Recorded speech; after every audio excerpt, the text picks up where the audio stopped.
Narendra Modi, in a scathing attack at the Congress today, said that they had looted the interests of the widows of war heroes for fulfilling vested interests. He said Ashok Chavan had snatched away tickets from his own and now was proving his worth in the political arena. He was referring to the Adarsh Society scam. Narendra Modi was today speaking at the Nanded constituency, which was represented by former CM of Maharashtra, Ashok Chavan. He said while he was trying to find a solution to the problems of the country, others were finding solutions to stop Modi. He was referring to Congress. He said that he had one agenda, and that was to stop unemployment, corruption and price rise. He called for people's support to make the country better. He said while the Congress was talking of punishing the corrupt, those like Ashok Chavan but were given a party ticket and rewarded. He said Ashok Chavan had looted the interests of widows of war heroes. कभी भी कोई भाई अपनी बहन का छीन लेता है क्या?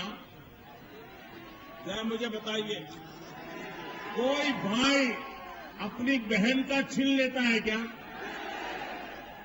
कोई माँ बाप अपनी बेटी का कुछ ले लेते हैं क्या? अरे कुछ परिवार तो ऐसे होते हैं, बेटी के घर की चाय तक नहीं पीते हैं। ऐसा ही है ना? ऐसा ही है ना? ये यहाँ के कांग्रेस के उम्मीदवार ऐसे हैं, अपनी बहन का ही छीन लिया। Narendra Modi, in a jest, said Rahul, the prince, had fooled the people. शहजादे, देश को जवाब दो। देश की आंख में धूल झोंकना बंद करो।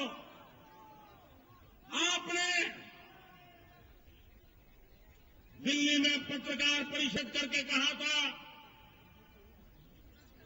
कि आप भ्रष्टाचार से समझौता नहीं करोगे। कहा था कि नहीं कहा था? कहा था कि नहीं कहा था? अशोक चव्हाण के खिलाफ कार्रवाई होगी, ये कहा था कि नहीं कहा था? क्या टिकट देना ये कार्रवाई है क्या?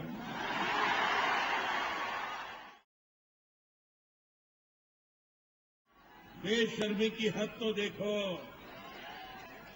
कांग्रेस पार्टी के नेता कहते हैं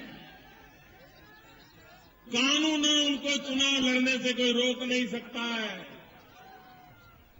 क्या कांग्रेस पार्टी का ये कानून है कि ऐसे लोगों को आप टिकट दें?